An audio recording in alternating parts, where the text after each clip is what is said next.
I'm Miss Dutton. I'm going to be doing a video about Pinterest. So Pinterest is a website where you can pin your interests. So imagine that you have a notice board at home. If you are planning a party, you might stick up photographs of flowers, the sort of dresses you want to wear, the food that you want to eat. Now, Pinterest lets you do this online. One of the benefits is it's much quicker to organise, you can delete stuff quickly, and there's much more things to pin. Instead of going out and buying a magazine and cutting out the few photographs that you like, Pinterest gives you access to thousands and thousands of pins. You can also add any image from the internet, any video from the internet. You can also add websites. So, it's really easy to set up. You just need to go to the homepage, pinterest.com, and choose Join Pinterest. It's very easy. You put in your email address, first name, last name, and I think your date of birth, and you choose a password. So same as when you join up to something like Facebook. So I've made a fake one just to show you how it works. It's fake art student. You can follow it if you want. It might be useful if you're studying art, textiles, food, or resistant materials. So once you've signed up, it's going to ask you to create a board. So if I'm an art student, I might want to create a board with pop art to give me inspiration for a pop art project. I might want to do a board of gluten-free recipes if I'm a food student. You can create any board. You don't even have to do it for school stuff. If you can have extra boards, such as prom ideas or inspirational messages, anything you want. You can even have secret boards. So you can choose up to 3 secret boards that no one else can see. So I chose to do textile inspiration, GCSE examples, that's actually photographs of GCSE student work, comics, Soviet art, and there's a few more on that page. Now, how you get pins. So you can do this a number of ways. You can search by categories, so here I've looked at categories and chosen art. There's also craft, DIY and design, which might be useful to you. If you're creating ones for things outside of school, you might like health and fitness, you might like sports, science and nature, anything. So I've clicked art and it's come up with some famous artwork, some street art and people's own artwork. So if I want to pin one of these onto my boards, I hover my mouse over my cursor over the image and it says repin. Just click it, click the board I want to pin it to and press accept. Done. I can also just like it or I can comment on there, but normally on Pinterest people just tend to use it for repinning.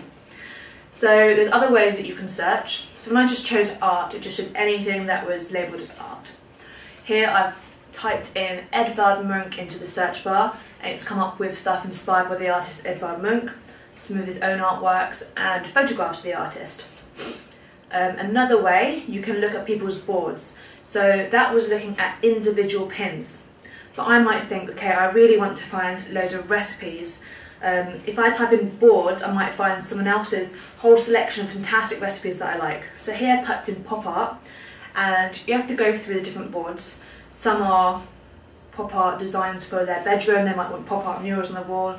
Some are like this, famous pop art works, as well as reproductions and modern versions. So these are really good because you can go in and there's a whole selection already pulled for you, and you can also follow the board.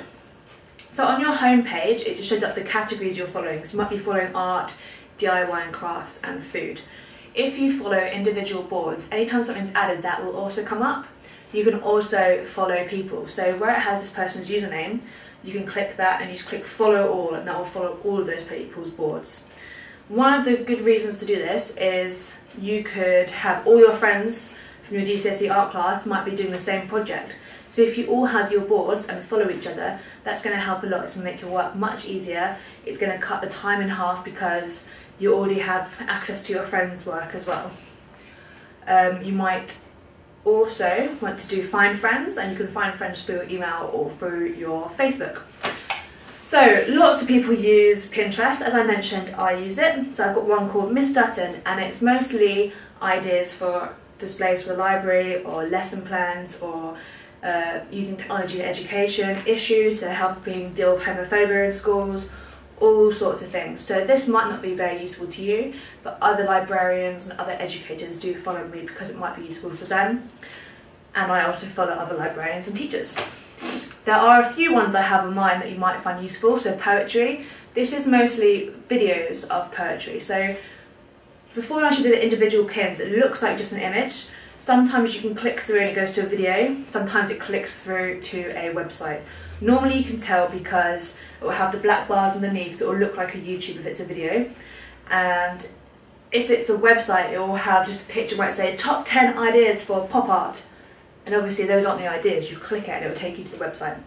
I also have educational YouTube, so loads of videos that I've found either inspiring or educational, and books worth reading, where I've pinned either the book covers of popular teen fiction or books that I like to read or books that are popular in our library, or I've done some images which might say top 10 books if you like the Hunger Games, and again that's one that when you click it will take you to a website with those books. So if you need any help with setting up a Pinterest account or want some ideas of how to use it, please come and speak to me. I'm happy to help. Thank you.